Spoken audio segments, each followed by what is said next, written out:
So yeah, I've been really busy with school for the last several months, and so what I wanted to do is make another catch-up video like what I did a while back, that reviews all the movies that I've seen within that short amount of time.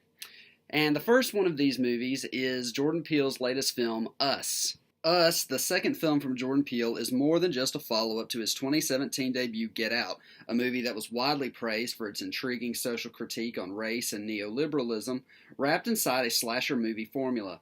It was a box office smash and even got high-tier Oscar nominations, a feat not usually pulled off by horror films. Now, I did really like Get Out, as most people did, but I couldn't help but feel after seeing it that it was a little overrated. While its portrait of a black experience in white America was certainly unexpected, its commentary felt very one-note and repetitive, and I was kind of disappointed by the way it throws most of its ideas out within the first half.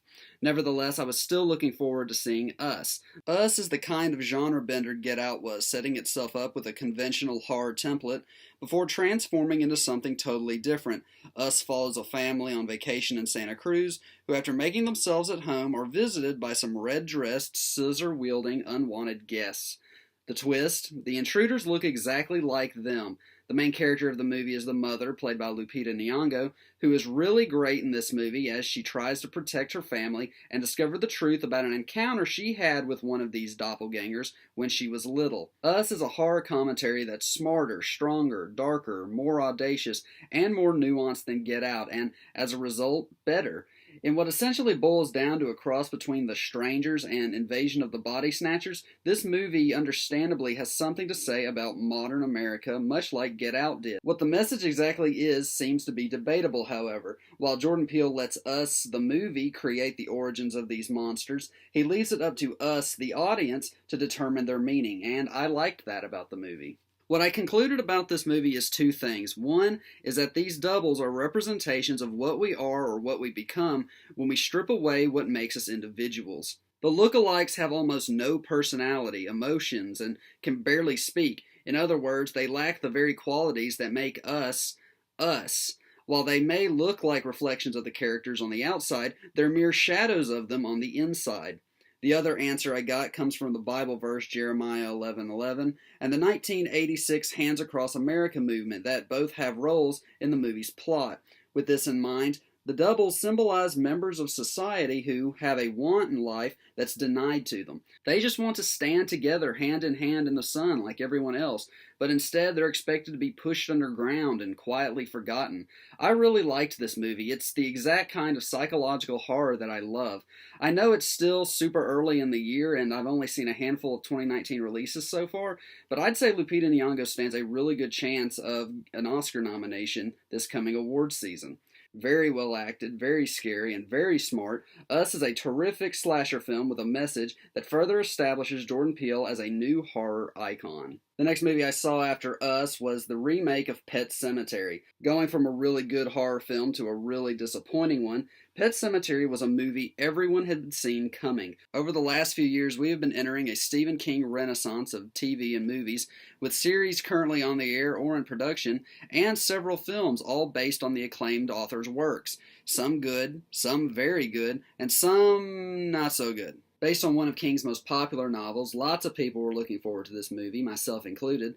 The only people not excited for it were those poor, delusional souls who grew up with the 1989 version and still think it holds up. I'm sorry, but it doesn't. The story is about a family who moves into their new home in Maine and discover a pet burial ground located on the backside of their property. After the family cat is hit by a truck, the dad, played by Jason Clarke, learns from their neighbor, John Lithgow, of a cursed place beyond the cemetery that brings dead things back to life. However, they don't come back the same. Whether you've read the book or not, this is an iconic enough story I think that most people know what happens next. One of the children die in an accident and then get buried and brought back with the power of the pet cemetery, coming back as a murderous problem child. This premise is great. The trouble is that the movie isn't. Aside from the downright dumb decisions that the characters make, mainly John Lithgow being fully aware of what the cemetery does to things it brings back, and yet still talking Jason Clarke into burying his child in it anyways, Pet Sematary is devoid of anything that makes the original story compelling. Pet Sematary was a dread-filled portrait of experiencing tragedy, loss, and grief, and while those themes are there, they have no emotional impact whatsoever. Pet Sematary also adds in a side story about the mom, played by Amy Seimetz, struggling with her older sister's death, which she feels responsible for, but it's so detached from the rest of the movie that had the filmmakers decided to leave it out, it wouldn't have made any difference. Pet Sematary is one of the dullest Stephen King adaptations in some time. Even the really bad ones have more to comment on than this mediocre one. There's very little atmosphere, the finale sucks, and while it certainly is better acted and better made than the original, it's still a dead-eyed, dried-out husk of the original story that's about as creepy as Halloween decorations in February. And the third and only other movie that I've seen in theaters this year so far is Shazam. The DC Extended Universe has been what I can only describe as a fascinating and bizarre split personality of a movie franchise, going from a critical bomb to another bomb to an outstanding surprise success, back to a bomb to something somewhere between a success and a bomb, and now to this, which I would definitely call a success. Shazam is the kind of movie Superman movies used to be. It's a superhero movie that's not afraid to get silly, and yet still finds ways to get serious, dark, sad, and even terrifying. Seriously, Shazam has both the funniest scene of a movie I've seen so far this year, and the scariest. And keep in mind, that's after having seen Us. Shazam follows orphan child Billy Baston, who is dead set on finding his birth mother as he's sent to yet another foster family. He's played by Asher Angel, and finds out that he is destined to wield the power of the wizard Shazam, which transforms him into a grown man stuck with the mind of a teenager, and this version of Billy is played by Zachary Levi. Shazam is what you get if you combine Superman with the 1980s Tom Hanks comedy Big, and throw in a little Harry Potter for good measure. It is easily the funniest and most carefree movie DC has probably ever made. The villain of the movie is well-known Shazam nemesis Dr. Sivana, played by Mark Strong, and while Wonder Woman is still probably my favorite DCEU film, Sivana has got to be the best villain they've introduced so far. This is because he's so well-developed. He gets powers that are very similar to Billy's from embodiments of the 7 deadly sins. This makes him an intimidating adversary because he emphasizes Shazam's weaknesses by mirroring his strengths. Shazam has a very foreseeable conclusion, a big good versus evil showdown fight scene, but it's one that proves both well-deserved and emotionally affecting because it manages to tie together what we experience with these two characters throughout the movie. Sivana can't let go of the envy that he's held onto since childhood, and it's that envy that quite literally leads to his defeat. Meanwhile, Billy refuses to let a substitute family replace the biological one he knows is still out there, only to discover it's not the happily ever after he was hoping for, and that he has to learn to quit pushing people away so that he can become the hero he's meant to be.